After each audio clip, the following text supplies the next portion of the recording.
Sometimes you just have to say what the hell and throw the switch. So, here with another episode of Uncontrolled Delusional Schizophrenia without paranoia. Well, maybe just a little paranoia. The Mayhem Behind the Mic broadcast crew, the BS Boys, are all set to bring you another episode of the Red Light District Junior Hockey Talk Show. Welcome to Felony Flats, where ducking is a way of life.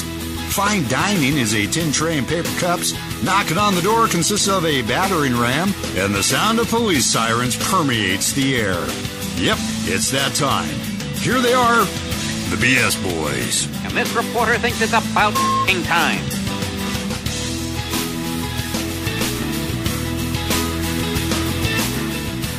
Oh yeah, live from Felony Flats, the Red Light District Junior Hockey Talk Show is on the air once again. We found our way. We did. We found our way back. We did. Yeah, it's a quiet night in Felony Flats. Not a lot of sirens going on. Not a lot of gunshots ringing off in the distance, which is a good thing. Yeah, I like that. Yeah, that's kind of nice. I like to walk from the car to the door. Without ducking? Yeah. Yeah, me too. It's a good thing. Yeah, Felony Flats at night. It's not the safest place to be. But, yeah, we're here. Yes, we are. To bring you the Red Light District Junior Hockey Talk Show. It is Thursday night, 7:30, which means it's our time. Our time to permeate the internet airwaves once again. Permeate? I don't know where that word came from. I just... that one just rolled off your tongue, man. Yeah, permeate. Otherwise, stink up the night, baby. That's what we're going to do right now. Mm-hmm. We got not a lot to talk about. The hockey season's kind of winding down a bit. It is. It's it's that time of year for us. Yeah. Not much going on with hockey. We still have the NHL on. That's winding down too. Playoffs are starting here in a couple weeks. Well, if you actually saw the studio of BS, which you can't because you're listening to us on the internet, but we do have a bank of monitors on the wall, kind of like Dan Patrick does. Yeah? Kind of. Much smaller, though. Should I mute that, though? In black and white. You want to mute that TV? It's not a TV. It's a monitor. It's a monitor. Well, it's a monitor. That monitor's got sound. I'll go ahead and mute it. Yeah, why don't you go ahead and do that? So while Special Greg takes the long walk, 45, 50 feet away from our broadcast booth to mute the monitors, a couple things. bsboys@live.com is the email. We do have some emails that we're going to be reading later on, and we just kind of picked these up randomly. No specific order. I glanced through them real quick. We're just going to read them as they're written. We're not going to edit them. Okay. And whatever they say, they say. I mean, that's just kind of the risk we're going to take. 971-258-2840 is the phone number. Leave us a message at the line of BS if you have any suggestions or... Whoa. We got a phone call. Hey, welcome to the line of BS. Who's calling? You're on the air. Daniel. Daniel Bell? That's him. Gee, Bell. No, that's me. What up, brother? You're all the way down in the Bay Area, or did you move again down to San Diego? No, I'm still in Menlo Park. I love it. I love it. Bulls got knocked out of the playoffs. Does that mean you're unemployed again? No, I still have a job. Oh, You got to start up for next year already, probably, right? Yeah, we're working on community initiatives and getting ready for the next season. so how's it been going down there? I know we haven't talked to you for a long time, and for those of you that don't know, Daniel Bell used to be the voice of the Eugene Generals up here in NORPAC, and our sidekick, he is one of the main reasons we almost got banned from the Mountain View Ice Arena. But we You don't always blame me. Well, I do. I mean, someone has to be the scapegoat, and that's you, big guy. So how's it been going down there? Fill us in. And again, ECHL newest team, the Bulls down there in San Francisco that Daniel works for. What's going on down there? Bulls. Yeah, no, it was a good first season, and they played a good first series. Just fell short. One of the games they had a lead and had a chance to take a 2-1 lead, and they just fell short and came up with a good effort. Well, it's a great foundation, though, for next year, I would imagine. I'm sure Coach has to be happy with that going to the playoffs first year out. Yeah, no, he was very pleased. What's the biggest difference going from that's kind of a stupid question. Going from NORPAC to the pro ranks at the ECHL level? I think the first off is speed. And the second one, obviously not having the BS boys. Oh, dang, yeah. Well, we offered, You guys didn't even make it to one game. No, well, you know what, though? There were some restraining orders that prevented us from leaving the state. We could make it far down as Medford, but then we had to turn around. We could smell the bull, though. We could smell the bull from San Francisco. Well, when you got the rodeo and then you got the dog show in between your season, you have to melt the ice and all that. So Yeah. I understand. Yeah. It's tough. And then, we have the full contact pillow fighting championships coming up real soon. So, yeah, we have to prep, Daniel. We have to prep. So I think the hardest part for me on the transition is this, being the community relations manager in San Francisco, is you are dealing with teams that, you have 5 or 6 professional major league sports teams an hour apart. So you're really trying to promote a new team, and the response has been good, but you can always do more.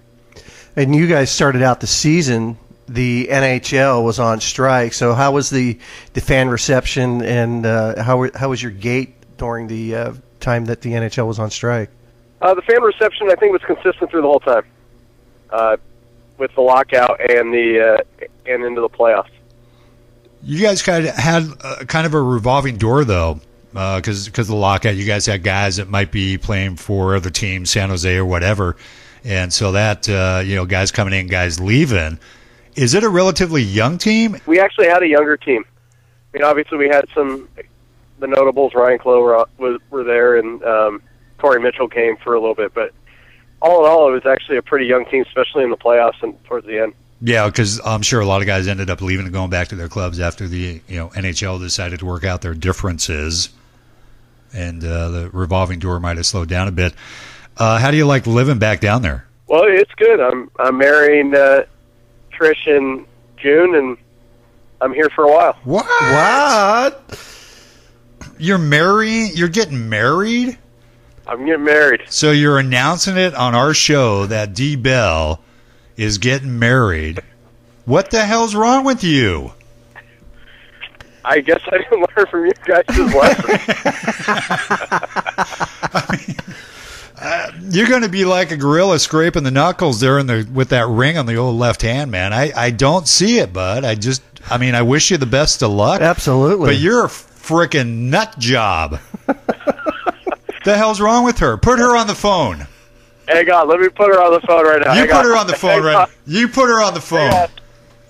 This is Trish we're going to talk to.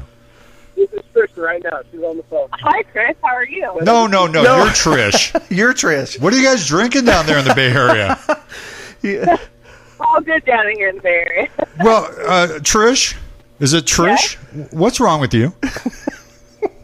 I don't know. I think I got hit in the head one too many times. By Daniel? So okay, I got to ask. How did he ask you to get married? Did he throw a Slurpee in your lap and there was a ring in it, or did he do it romantically? How did this happen? Well, so the story is quite interesting, actually. We had a good long hard night the night before in the Bay Area. We were out having some fun after the holidays. Dan, as I say, he got a hair up his you-know-what, and he went and bought me a ring. Wow. No way. Like at a real shop, or did he go to a pawn shop? Well, he shopped around.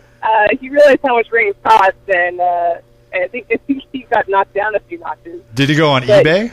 No. Really? So he was planning this then. Very good. There was a whole case of beer in planning. Yeah. Because I'm going to marry Trish. I'm going to go on eBay. I'm going to get a ring, and we're going to go. She's been cut off. Happy. I think everyone's turned the show off as well. Well, that's why we put it up on YouTube, so everybody can relive the memories with D. Bell and Trish partying hard one night in San Francisco, and D. Bell. Yeah, just like the child in Steve and Daniel's lap that hockey game when you guys were trying to broadcast. Wow. Oh, yeah. You guys reposted that a couple months ago. That was probably one of my funniest experiences with you guys on the air. And it was probably the best you've ever done. No, actually, I had to save you, which I did a number of times. Yes, you did. When's the wedding date, so we know when to start shipping the roses? I think. You think? That's between Tricia and I. No, I'm just kidding. We're getting married June 28th. Oh, congratulations, man. That's awesome. That is really awesome. So she actually has time to back out and move away. That's awesome. You've given her enough leash, And if she sticks around, she's the one for you. Hey, the way I see it, if you give them enough leash, they have a chance to back out. If they don't back out by then, that's on them. That's really good, because you look really stupid standing up there, or in your case, maybe falling over, and she doesn't show up at the altar. Yeah, that won't be good if she's the runaway bride. No. I mean, that's really not good. No. But Stephen Gregg, she put up with me 4 seasons, 5 seasons in Eugene. That was hard because that's a long distance right there. You're right. And then she put up with me with this hockey season, which what she did when I was working, she went to Barcelona for 4 weeks. She's really had a tough life herself. Yeah, I can tell. Is she a sailor? No, she does not sail. What do you guys have in common then? What do we have in common? Okay, good question. I hope Trish isn't listening. This is almost becoming a therapeutic session. Forget the Red Lake District Junior Hockey Talk Show. Daniel, tell me your problems. We're listening. What do you have in common with your future wife-to-be? Steve, enough. Put the bottle down. So back to hockey here. At least it wasn't 3 kids. Well, not that you know of. She was in Barcelona. The first one comes out, brown-eyed and black hair. It might be yours, but I doubt it. So back to hockey. Another hockey question for you. You mentioned earlier, just a minute ago, that she had to put up with you and the new jobs. I suspect that you guys had to put a lot of hours in just to get this new team off the ground and start attracting the fan base. Yeah, I mean that's very true. We went 4 different parts of the season where we probably worked any of us worked from 18 to 24 days without a day off. I mean, there's a lot of work, but we had a good staff, and everyone wanted to make sure that the team was successful and the fans were having a good time, and I think we achieved that goal. Hey, did you have a between periods promotion, like a dating game type thing? We did. How'd that go? Was Trish on it? I mean, yeah, of course I heard about it. I'm up on the Times, man. I'm reading everything. Facebook. Yeah, I mean, comic books, all that kind of stuff. So how did that? No, actually, a true story so after one of the playoff games on, I think, Thursday night, I walked into the office, and I get this email saying speed dating. So we did the dating game. We also, one of the games, did speed dating. And the couple were still dating from that night. I think it was February 6th.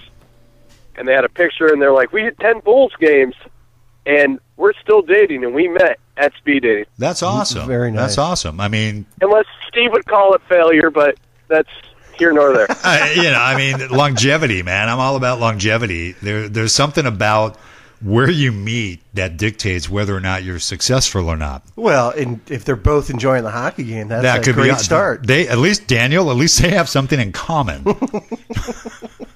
I think you may want to take notes from that couple. Trish and I have plenty in common, but I'm not going to discuss that here. There we go.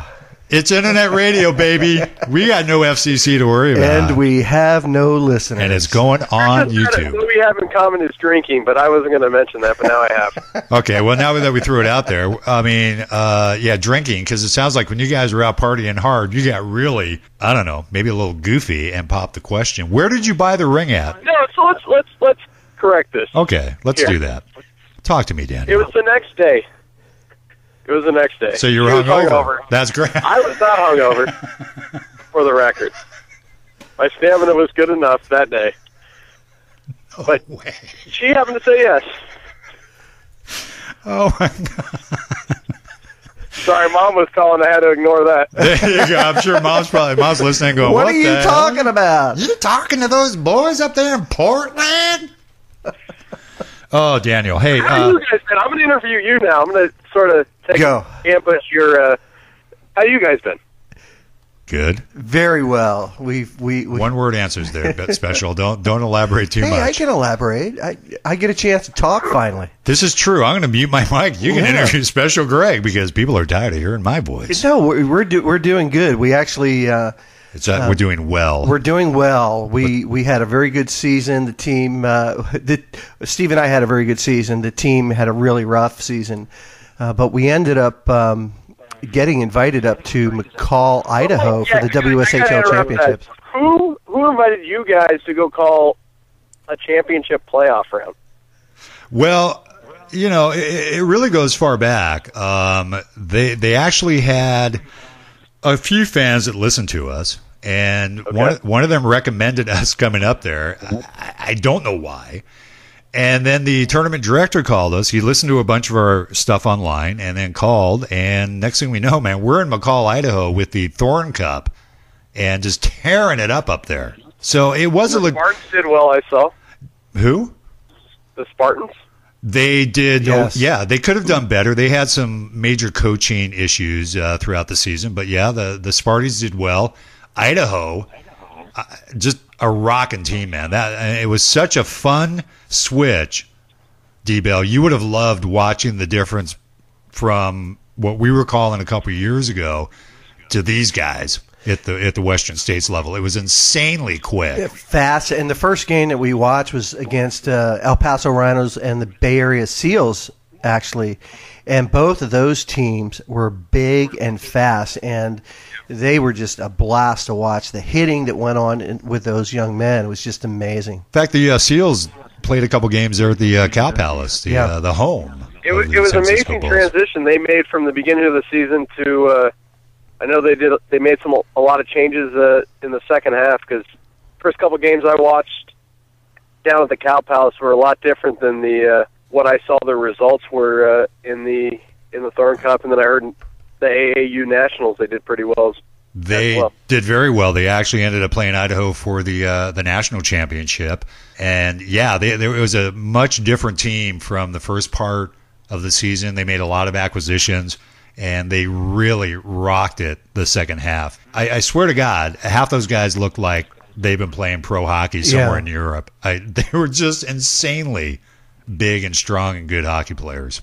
Yeah, it was definitely fun to watch the entire weekend. We had a blast. We got treated really well too. It was great up there. We loved it up there.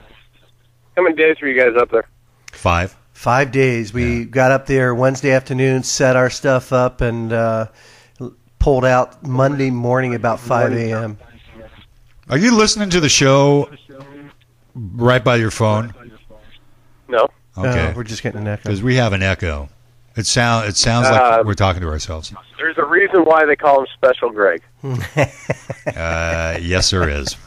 But, yeah, we can't really go now, into that. Daniel. Yeah. Be nice. So no. But I was gonna. Yeah, go ahead. Because you're not going to help him, Steve, to figure out the problem. But I am not listening to the show. Okay. I know better. Okay. You're not going to listen to it? No, I will. Oh, yeah. Now I will. Yeah, now you will, because you're like the featured star, and then, you can bring Trish in and blame everything on her, because she's soon to be Mrs. D-Bell. What's your future wife look like? Special wants to know. He doesn't need to answer that. I'm not going to get in trouble. No, well... Yeah. Do you know what she looks like, D-Bell? Next question. Okay. All right. So we actually have some legitimate stuff that we have to talk about. And we love having you call us. So you call us on our last show. Yes. Oh, well, we like that. Thanks very much, man. We appreciate it. Hey, thanks for having me on, and good luck for... What's this big announcement you guys are going to make that you're going to make tonight? Well, I read it on Facebook. Yeah, there you go. Like, your media outlet also. Game? No. You heard about the dating game? Yeah. I want to know what these big, exciting announcements that you're going to make. We will let you know. You just have to kind of keep tapping into the Facebook of the BS Boys, or better yet, just go to our blog. You still write your blog? Absolutely. Well, we actually hired a chimp because he writes a lot better than us. I read 3 sentences the last time you wrote a blog, and then I had to click to ESPN.com. Well, that's good, because we only wrote 2 sentences, so at least you read the entire paragraph. We like that. Yeah, you're a media guy, right? I should read it next time. No, now I'm community relations, game operations. Okay, so how do we get a job down there? Okay. You don't. You can say it, man. You can say it. You can hurt our feelings. I know, we're not quite at the ECHL level yet. Yeah, we don't have feelings, we're guys. Get used to that, Daniel. So who else is on tonight? Because I probably won't listen until the morning. So who else we have on? Well, actually, it's pretty good. We have a couple of draft picks from the Philadelphia Flyers. We have one anchor from ESPN and a Playboy bunny. And then you got stuck with me opening the show. I apologize. That's okay. You're a good opener, because you're a great people opener. can only go up from here.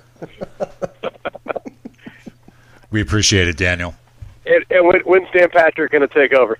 I'm actually applying for his job, probably within the next couple of weeks. I'm putting in my application. Well, good luck with that, and I I will talk to appreciate you guys soon. It's time to go get some Baskin-Robbins. Okay, buddy. Hey, thanks a lot for calling in, and seriously, congratulations on the congratulations. engagement. Yeah, that's awesome, man. Give her a kiss We'll from talk to you us. soon. All right, bud. I will do that. All right. Later. Daniel Bell. Nice. Eugene General, broadcaster for many, many years. And Very good we kind one. of went back and forth with Daniel for a long, long time. So, yeah, D. Bell announcing he's getting married right here in the show. That was probably one of the longest, most useless interviews we have ever done on the show. And that's kind of tough considering we've spoken to AJ so many times. And we didn't think it could get any lower than that. But there D. Bell is. Congratulations. That's awesome. Fun guy. I loved hanging Great guy. out with him at the rink and 6th Street Bar and Grill down there in Eugene, Oregon. Yes, indeed. Let's run into the tryout camps that we have listed so far. Not all the teams have released the dates, but we do have some that we want to pass on, just in case anybody out there is interested in trying out for a Junior A hockey team. Yeah, we've got the Bellingham Blazers, who are the Cascade Cup Championships. They've set their date for the 2013 Prospect Camp. The dates will be June 1st and 2nd at the Bellingham Sportsplex. Okay, maybe I should just read this. Main camp will be September 3rd through the 6th. Glacier Nationals, who are going over to the A-Dub. The A-Dub. They were splitting time between NORPAC and A-Dub this past season. Yep. So they're full-time A-Dubbers now. They were approved. Yep. So their camps and tryouts they're going to have one in Michigan, April 13th, at the Arctic Edge Arena in Canton, Michigan. Starting at 1 p.m., they'll have the skills development, and 7 to 9, they're going to have some games, right? Don't worry about them. Yeah. The 14th of April at the Wallace Arena in Bloomfield Hills, Michigan. And then the Alaska camps, they haven't set those dates up yet, but they'll be announced soon. You can go out and check their websites for that information. The main camp is going to be in Whitefish, Montana, a beautiful area, on August 24th and 25th, and all of the camps are going to be $50 a day. Joachim Fault, yes, friend of ours, yes, head coach of the Glacier Nationals. Announced for him for a few years while he was with the River City Jaguars. Yep. And then we have the Billings Bulls. We talked to Chris Hartley, the head coach of the Billings Bulls, a few shows ago. They're going to be holding 2 tryouts for this season. The first one will be in Anchorage, Alaska, June 7th through 9th. And the second will be in Euless, Texas, July 19th through the 21st, and more camp dates to follow. All of these teams, if you don't get the dates, all of these teams have these dates listed on their web pages. So if you really want more information, go to all the web pages and pick the information up, because you will have to fill out some applications and possibly call a coach or email a coach or something along the way. So make sure you go to all the web pages to get this information as well. The Gillette Wild, they're going to have their first tryout development camp for next season, April 26th and 28th, just around the corner in Casper, Wyoming. Now, goalies, you got to call. Why do goalies have to call? Well, because they don't take that many, and they seem to fill up really quick. So you got to call the team and find out if there's any goalie spots left open, so you don't go through the hassle of doing the application, sending the money, and all that kind of stuff. So Gillette Wild, any interested goalies, you have to call the coaching staff. Cost for the camp is $150. $150. Pretty cheap. That is cheap compared to what we've paid in the past. Tri-City Outlaws. Yeah, so the Tri-City Outlaws general manager Jordan Owen announced that the evaluation camp will be held May 17th through the 19th. That happens to be my son's birthday on the 19th at 20 in the Toyota Arena in Kennewick, up there in Washington. It's about 4 hours from Portland, right? Yep, indeed. And the camp includes 2 practice sessions, 2 off-ice conditioning sessions, and 3 games. Cost is $125 for the 3-day camp, and players are encouraged to get their registrations in early, as only 30 skaters and 4 goalies will be accepted. 4 goalies. I mean, remember when your son tried out for the Jags? They had like 15 goalies. They had a lot. Yeah, and then I remember Nick tried out for the Jags his first year. There was probably 60 kids and 12 goalies. It was amazing how many they had at the time. kind of limiting the amount of goalies right now. And I'm sure the Outlaws are going to have possibly some of their tenders coming back as well. So they're also seeking individuals who would like to volunteer for the 2013-2014 season. They got all kinds of positions available. Goodness. They have off-ice officials like scoreboard operators, head scorekeeper, penalty box attendants. Yeah, then they're looking for 2 of those. Now, I would love to be in the penalty box, especially when you've got some kids that can really know how to chirp, because that chirping goes on all game long. Yeah, they got their own dictionary. Yeah. For the most part. The operations side, they've got announcer open. They've got they're looking for some play-by-play people, a sound director, a statistician, a couple of goal judges. You always need 2 of those, right, per game. Well, some teams don't have goal judges. Yeah, they don't, but they're supposed to. Promotions manager, camera operators are looking for a couple of those. They're looking for a couple of runners, probably to take information from one end of the rink to the other, who knows.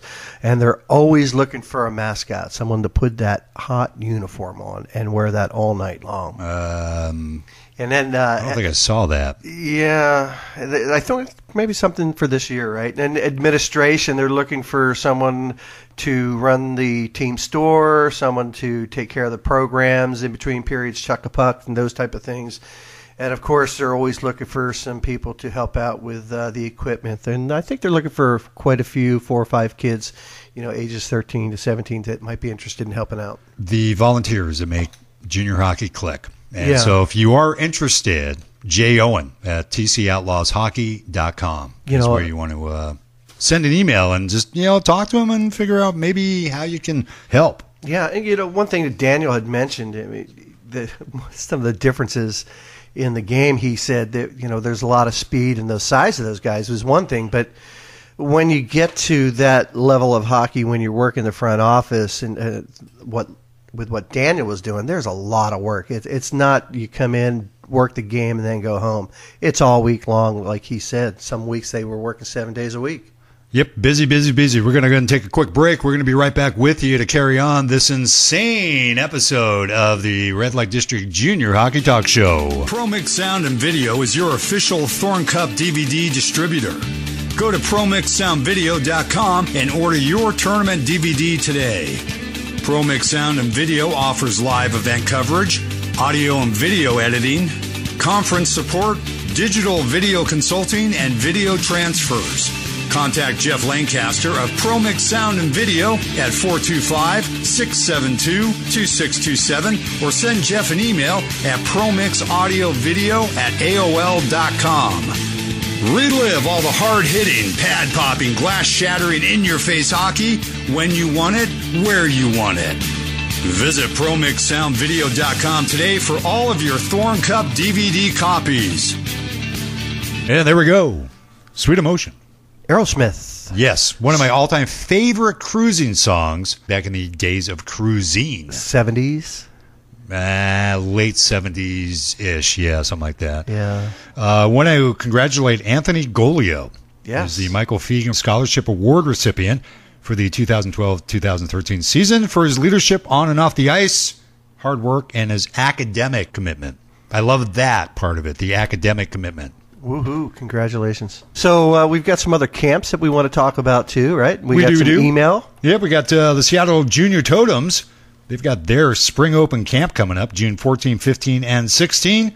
Camp is open to players born between 93 and 98.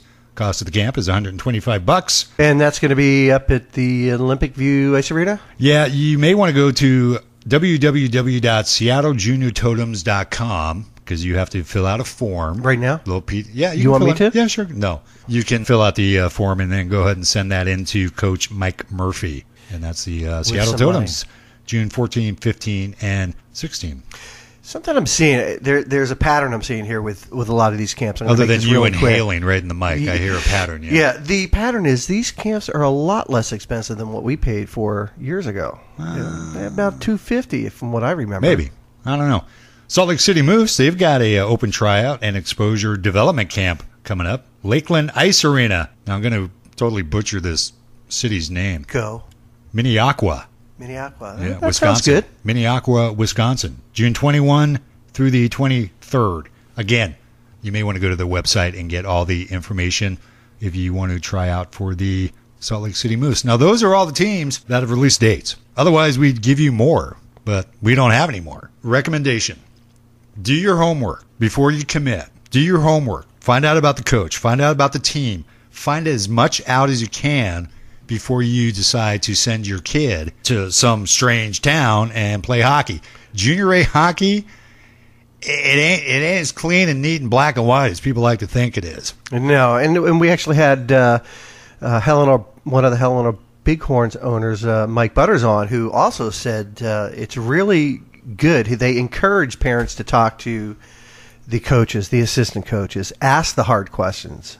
Ask questions. Yeah. Don't be afraid that a question is going to irritate somebody, then they're not going to like your kid. And if they're irritated, then I'm not sure I would want to go there to begin with. So questions, everything. Find out as much information as you can. Don't be afraid. They're not going to hold it against your kid. We had somebody depart Idaho. Yeah. Going to the ECHL, didn't we? Yes, we did. Who did we have? Who was that special? Who left? That was the... You're doing this to me on purpose, aren't I'm doing you? it to you on purpose. The Idaho Junior Steelheads head coach, who has won, I believe, 3 Thorn Cups. Thank you for holding up those 3 fingers. You betcha. Coach John Oliver.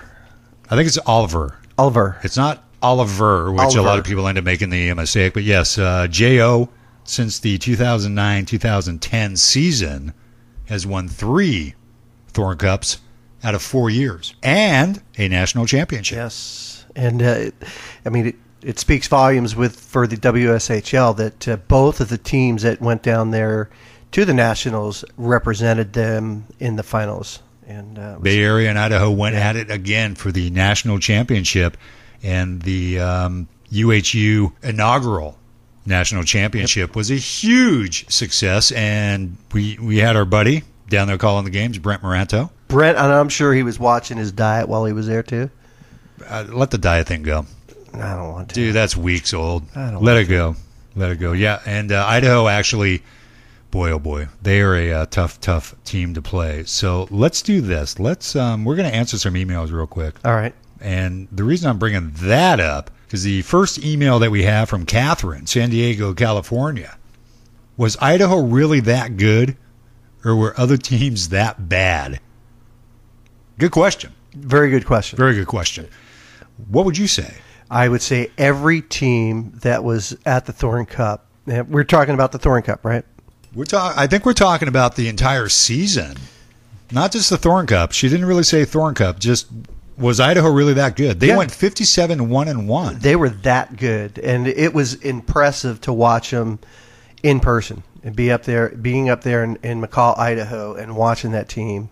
It was crazy. Yeah, they are really good. Yes, they are that good, but I'll tell you also, they were not unbeatable.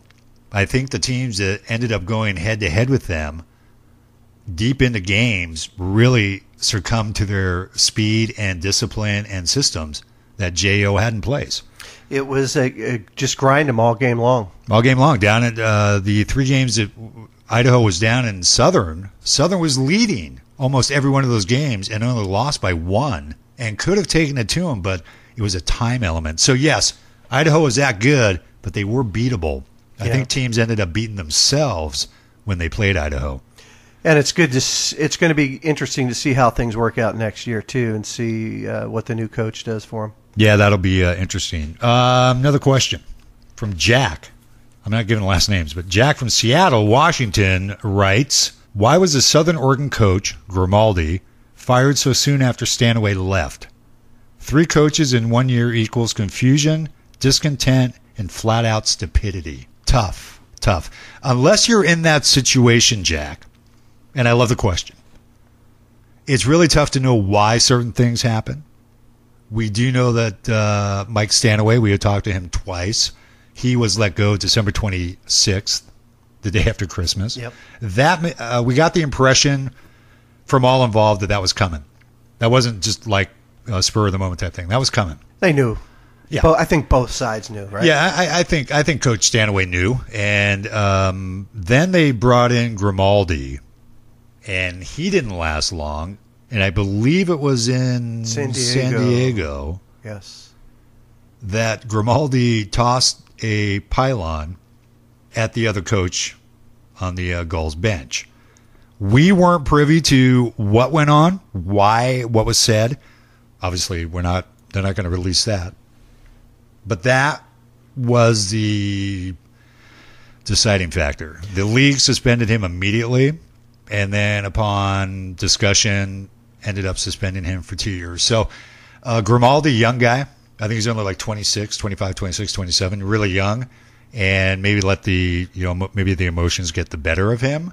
But you do not, chuck a cone across from one bench to another. I don't care what's said. And it's on camera. Yeah, well, that's what I was going to say, is that he did let his emotions get the best of him, and you can't do that as a coach. And when you know it's going to be on film, you got to keep your cool. Well, it's a spur of the moment thing. It was not a smart thing to do at all. That was really I'm going to say it was immature.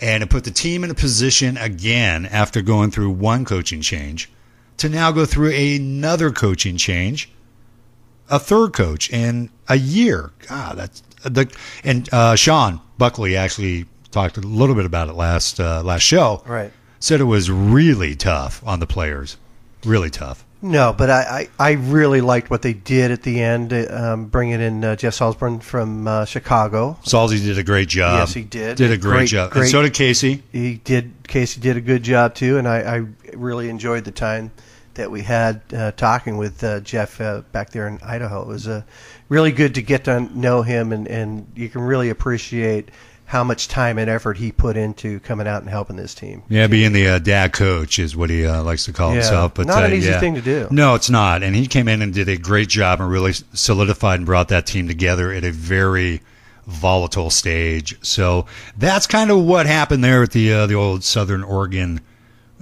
Spartan camp.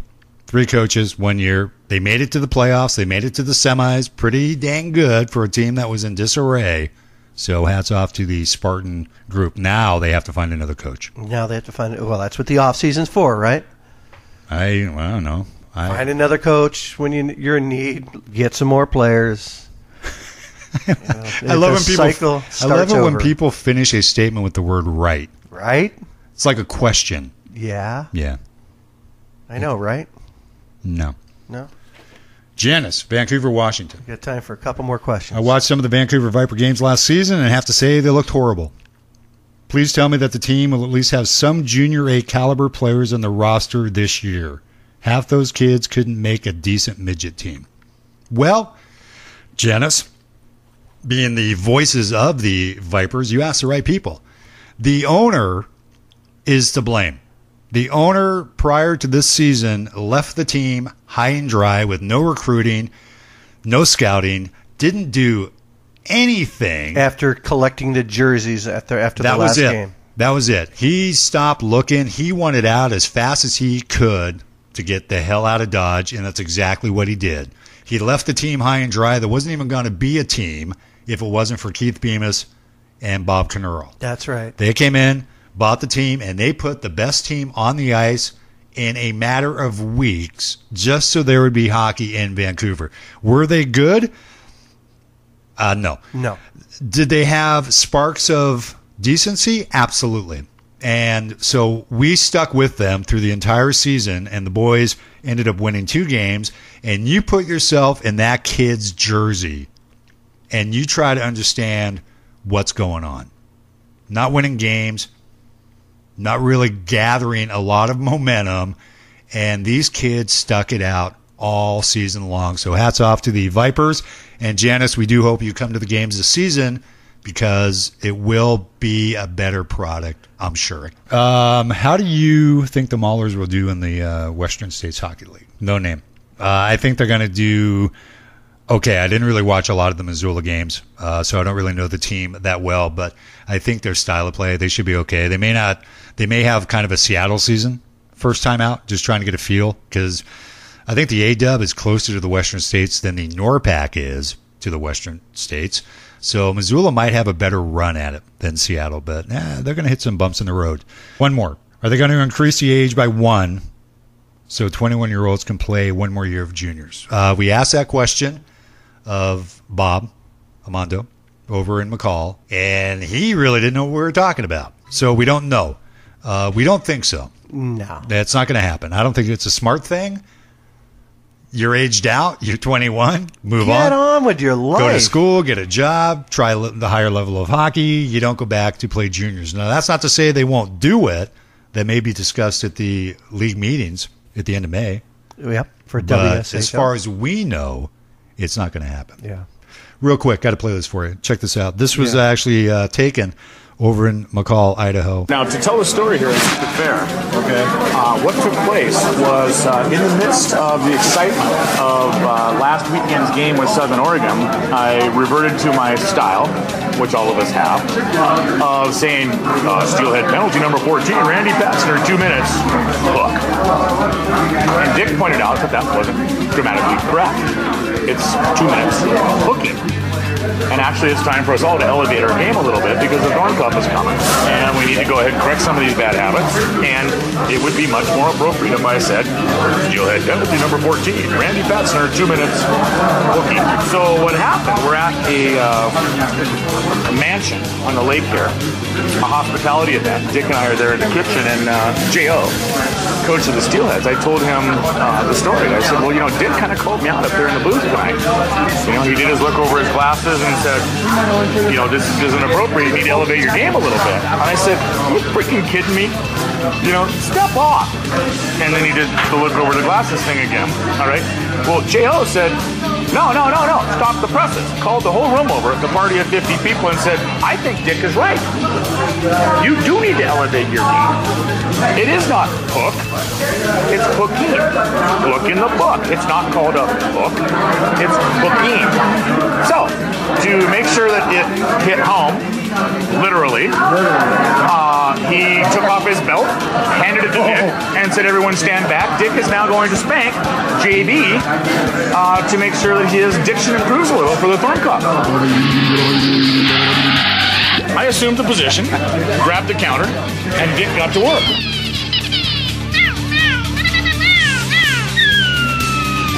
Well, that's all fine and dandy, except for SWAT number 4. So Dick was being chided by the party.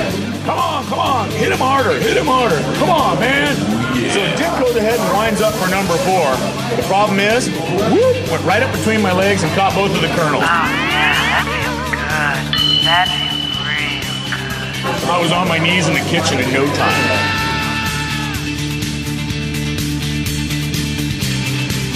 John Bart, tournament director of the Thorn Cup, getting whacked by Dick Dorfman, the play-by-play guy of the Idaho Junior Steelheads. And that was a pretty good story there that JB was telling.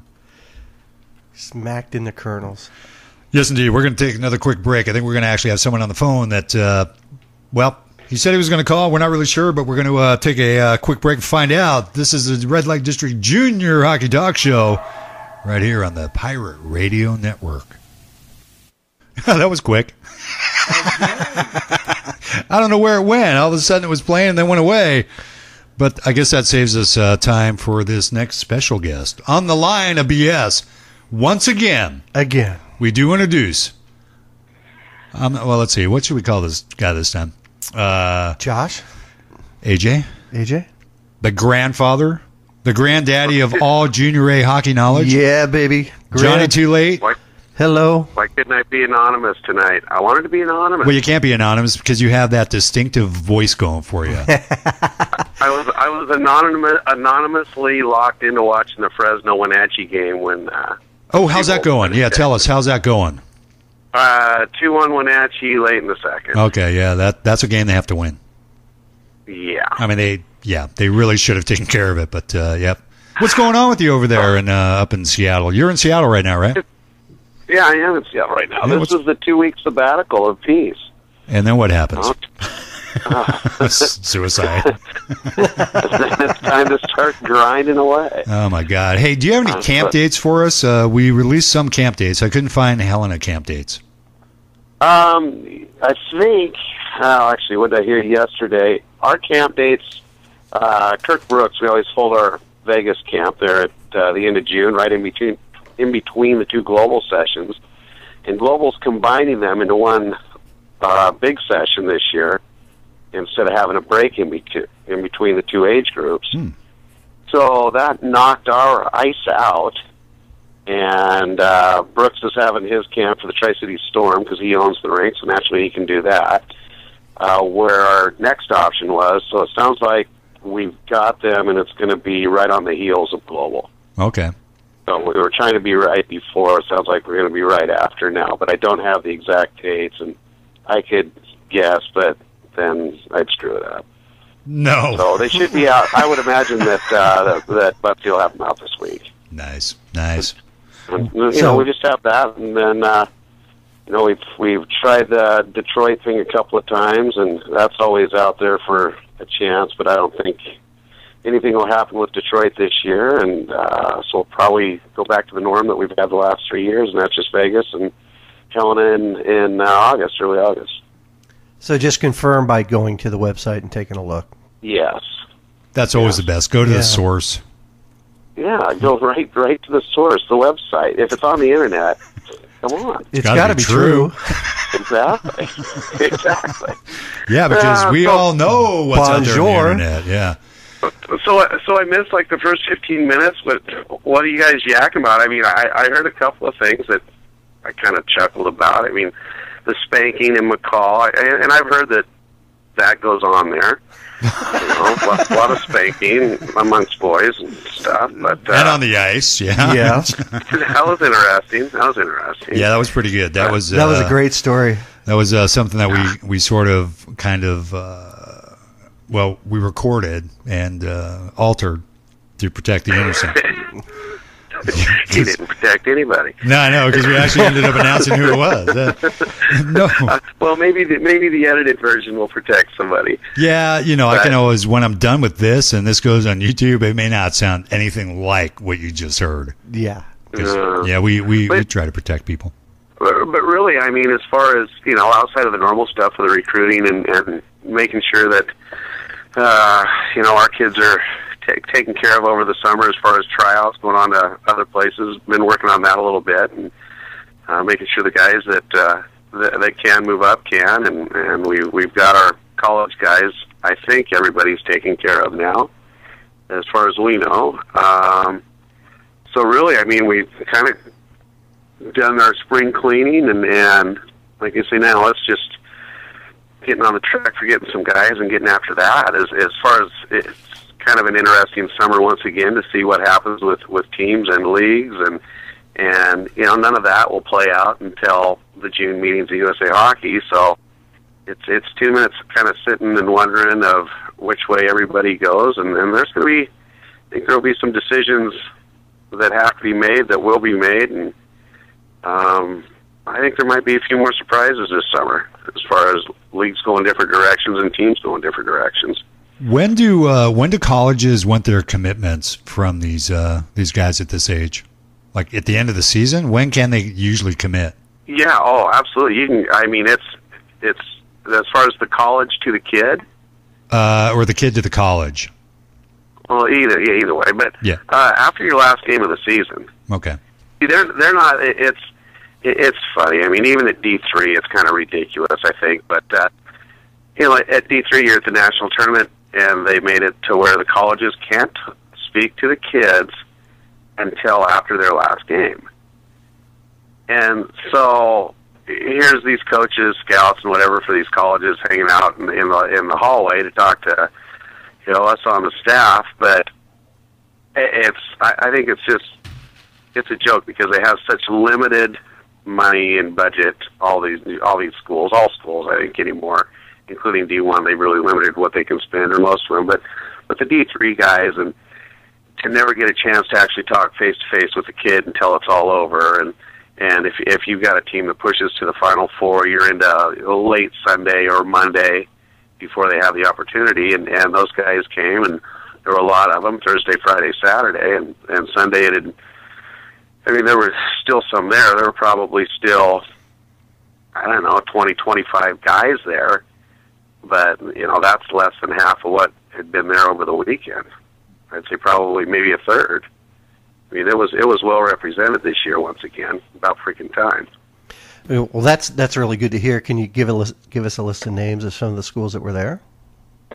Just the standard Minnesota guys, and then guys. It's funny. Some of the Boston guys started showing up again. Framingham and Franklin Pierce is always, because Franklin Pierce has a love affair with West Coast guys. I think Jamie probably works harder than anybody. I also know that a couple of them, actually I know one for sure, so I'm going to assume some of the others did as well. Ostapina from MSOE, he did Thursday, Friday in Rochester, and then he hopped a plane and he went to Vegas for the AAU deal, so he doubled up, which I think is, if you're in their shoes, that's a smart thing to do. Well, that's also kind of a good timing thing too. Is both leagues or organization having that gap, not doing it at the same time, so that way the scouts and everybody can get to everywhere, wherever they need to be. Yeah, no, it's I think it may have been by design for other purposes as far as the timing went, but it ends up working out, I think, more in a positive way than a negative way.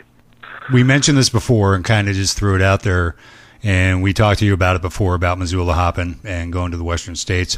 What do you think, how do you think they're going to do this first year out in the Western States? I think that they'll be pretty good. I really do. I'll be surprised if they're not. I'm just going to, you know me well enough. When I heard the comment, I don't know how it was meant. I got a pretty good idea, but, it said, one of you guys said that the AW is close to the Western States. Well, if you're going to tell me that league's above the AW, well, I got a real problem with that. I think that was Idaho the best Tier 3 team in the land? I would have liked to have seen them in North Iowa square off. Oh, that would have been awesome. Was Idaho better than us this year? The 7-game series? Probably. Just looking at what they had, but if you take the top, percentage of your teams, let's face it. I mean, how many teams do you really have that are strong? It's no different. I mean, screw it. I'm not even going to get into who's better and who's not. But I'm going to say that they're equal. They're equal. The leagues are as far as the level of play is equal. Yeah, and that was when the comment was made, because I'm the one that said that. Was not AW worse than Western States, but it's a much closer match than NORPAC to the Western States, going back to talking about the Seattle season and the Southern season. I think if you're going to have someone go from the AW, they're going to flow a lot easier in the Western States than a NORPAC team would going to Western States. And I mean, let's logistically, Missoula's in a good spot. Yeah, really, as far as that league goes. Yep. They take the back road down to McCall and all that, and the bottom line with them is, I like their program. I respect their program, and their owner Michael Burks, he's got the money to do it the right way.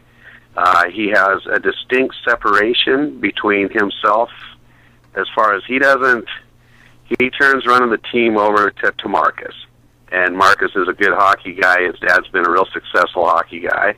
And I think Marcus is, if you looked at their team last year, the way that they call the games obviously is different in the Western States. And Missoula was a team that, like we said all year, that was a team built for the playoffs. And that's a style of play. They had guys who'd go out and shake gloves with you all night long, not a problem.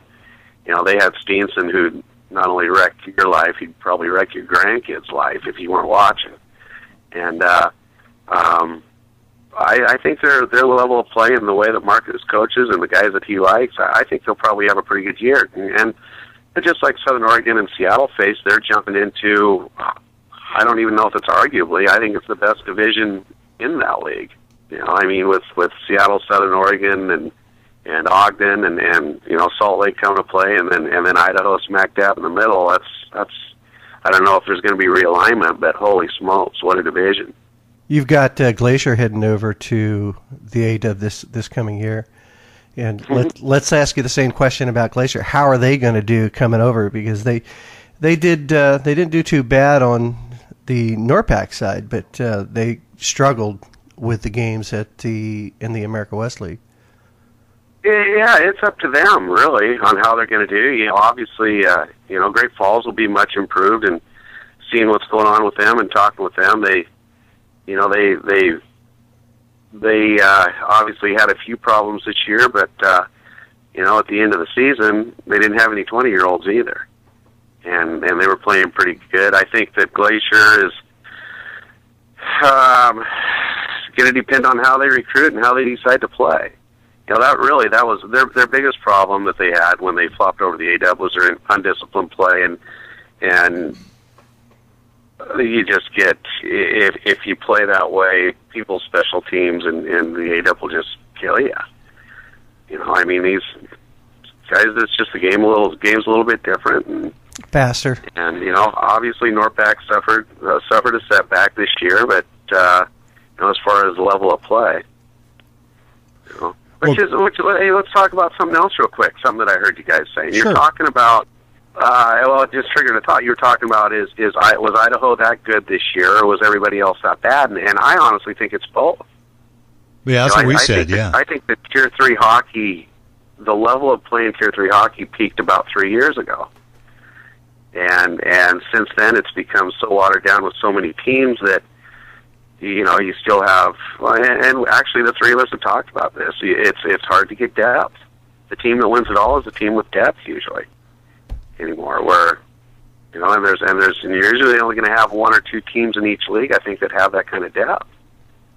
Well, they have so many choices out there that, like you said, there's so many leagues at the junior A Tier 3 level that it is watered down, and I just don't think it's a good product. I don't think it's the product it was 3 to 5 years ago for sure. And Idaho, yep, they found a way to make it work. Helena, yep, you guys find a way to make it work. But let's go further down let's go into the Vancouver Viper range. How difficult these guys just trying to get kids to come play for them.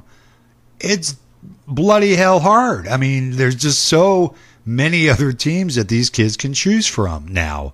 Well, absolutely, and the big thing that we really saw this year, at least, and I'll just speak for us, obviously, but was, God, I try not to say this and not sound like an arrogant ass. Well, of course I am kind of one. But, yeah, why not? Why change now? Yeah, why change that midstream? The trickle down theory. Whereas, a few years ago we'd have 60, 70 kids in Vegas. And you come out of Vegas and you go, okay, well, we've got, 17, 18 of our 25. And actually at that time, preseason, you're going, okay, we'll go with 28 and get through preseason and see what happens. Well, now we're getting through Vegas and we're going, okay, well, we could have 17 or 18, but for the love of God, I hope we only have 7, just because of the level that's there. And as the season went on, whereas even right up through last year, we'd see kids continue to get kicked down from Tier 2, the North American League primarily. That didn't happen. That didn't happen for anybody this year. The closest team that had that happen that I saw more than one guy was North Iowa. And so you've got saturation there. And then the other thing I'm witnessing is a lot of kids that played Tier 2, and I'm not quite sure what's happening. I got my own thoughts, but instead of when the chopping block comes anywhere along the line, whether it's October or the 30th of January or the deadline, if they got kicked down, if they went, hey, you're not going to be in the NA in their case on our 23, these kids just quit. These kids, they just quit instead of going playing Tier 3 anywhere. Wow. And I saw quite a bit of it this year. Because that was the thing, though, right? It was always wait until the trickle-down happens. I hear coaches say it all the time. The trickle-down's coming. We heard it like 50 times this year, and it never happened. Nope, never happened. And so, like with us, or any team, say in the top 25% of any league, your top 4 or 5 teams in a bigger league, your top, say 3 teams, but at least 25% of those teams, they're at the top. They're going to get somebody from Tier 2 and past. Hopefully 2 or 3 guys. And that just kicks 2 or 3 guys that are pretty good freaking hockey players because they're on an upper-level team already, down to a team, whether it's in your league or somewhere else, but generally down to a team that's, say, a 500 team. And it makes everybody stronger. And they go to that 500 team. Well, that 500 team, in most cases, has their rights for the next year, which gives them a pretty good building block. And that didn't happen this year. In the end, we shuffled a couple of kids through that we took flyers on, and it was everybody, a lot less trading than I've ever seen go on, a lot less drops than I've ever seen go on, and more kids come out of Tier 2 and quit. And I mean kids that were playing in Canada, kids that were playing in the NA, kids that are on NA teams that said, I'm going to choose to just stay here and practice versus play anymore this season. Unbelievable. Could be unbelievable to me. Could be a money thing. It could be that I don't want to go down and play at a Tier 3 level because I've been in the NA. What is it? Well, I think with some kids that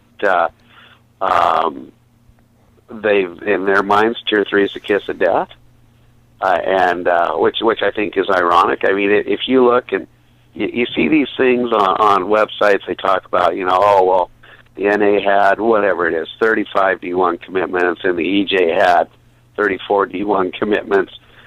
Well, if the NA had, let's say the NA had 100 D1 commitments, what's that leave out there? 350 kids that are, where are they going to play? Oh, that's right, D3, hopefully. Same place that we're putting our kids. Yeah.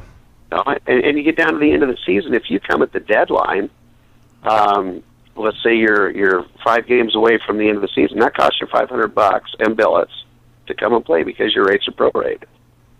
So it really doesn't. I mean, money. I don't think money's the driving thing. I think that it's been drummed in their heads that Tier 3 is the kiss of death for whatever reason. I think the number, and we kind of, for those of us that did the whole youth thing, there was so much emphasis on, midget AA, midget AAA, midget major, junior, travel, host, rep, house, whatever name they give it. Kids kind of, they kind of migrate towards the name. And when you say junior A Tier 3 versus Tier 2 versus Tier 1, I think there's too much emphasis on the frickin' number. It's hockey. It gets you to college, hopefully. And I mean, I know it's funny. There's a local kid here who just came home who played in the USHL, and this kid had some D1 looks going on, and he chose this year. He got talked into playing Tier 2 in the North American League by a coach, good program. He says, you know what, you can stay in the USHL, be a third, fourth line guy. You'll be in the lineup there and go D1, hopefully, or you can come down to the North American League and you can play a lot and get it, and you'll probably go to the same place, which is great advice.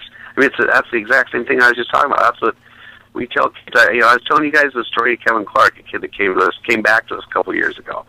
Kevin Clark was best defenseman on a bad Tier 2 team, but Kevin Clark still wasn't getting a D1 look. He knew that he was going to play D3.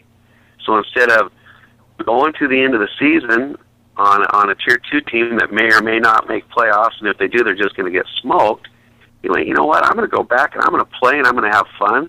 I'm going to play in a good program where the coaching and the practices are the same as what I'm getting in Tier 2. I'm going to go back.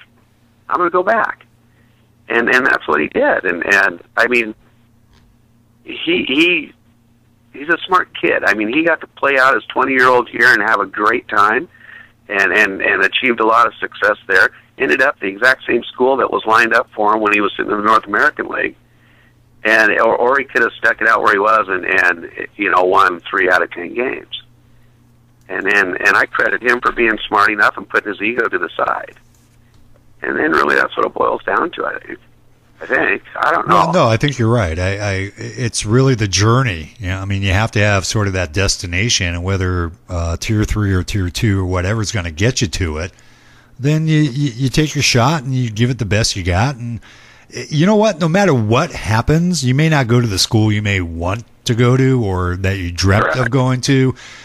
It's a school, and it's getting you an education that otherwise maybe you wouldn't be getting. Now, D3, there's no, big breaks and things like that. But some of these kids going D1, there's no way they may have gone there if hockey didn't propel them in that direction. So I think you're right. I really do. I think it's not really the destination. It's sort of, you got to look at all the options there. Well, and you do, and I mean, we're, and let's see, we're not real good in Helena, and I'll say Cunningham and myself aren't real good at, because Betsy doesn't get in the middle of this too much, that's why I excluded him, but we're not real good at sugarcoating stuff because we don't believe in it. We always say that the one promise we make is we make no promises, but you'll always know where you stand. It's crystal clear where you stand.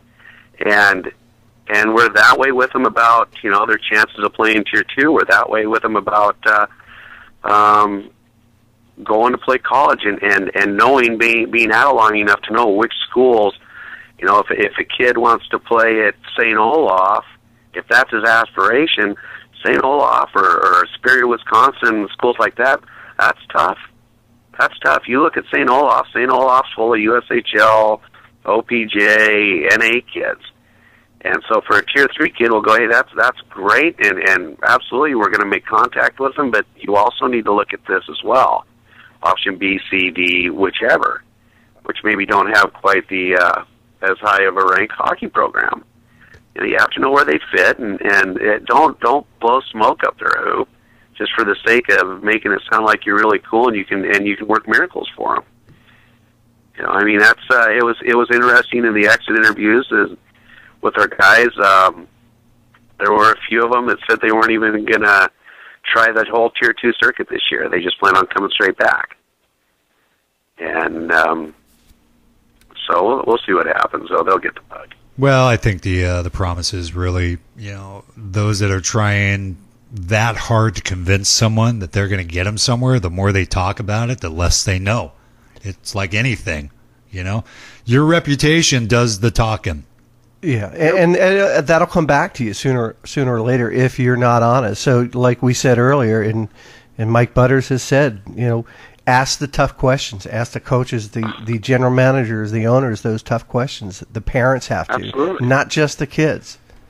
Yeah, it's you're foolish if you don't. You're foolish if you don't. Yes, exactly. You are foolish if you don't. I mean, it's a huge commitment, not only financially, but emotionally and everything else, trying to figure out how to get these kids where they need to be with some sense of, pride and purpose, not just a bag full of, crap that someone fed them down the road. Seen it way too many times, not only people I know, God, but, my own run. So, AJ. Yeah. Did you have something else to add, or we're going to continue? No, I was just going to say, on the asking the questions is ask a ton of them, and any parent or kid listening to this, remember, you've got the power. You're the customer. That's right. You are the customer. And especially, I mean, if anymore, more so than ever, a kid who couldn't play before obviously can play now. You see it around there on certain teams, and every kid has the power. So don't forget that when you're sitting down. Don't be afraid. Just ask them, and if they can't answer them, or if it sounds too good to be true, I promise. I promise you it is.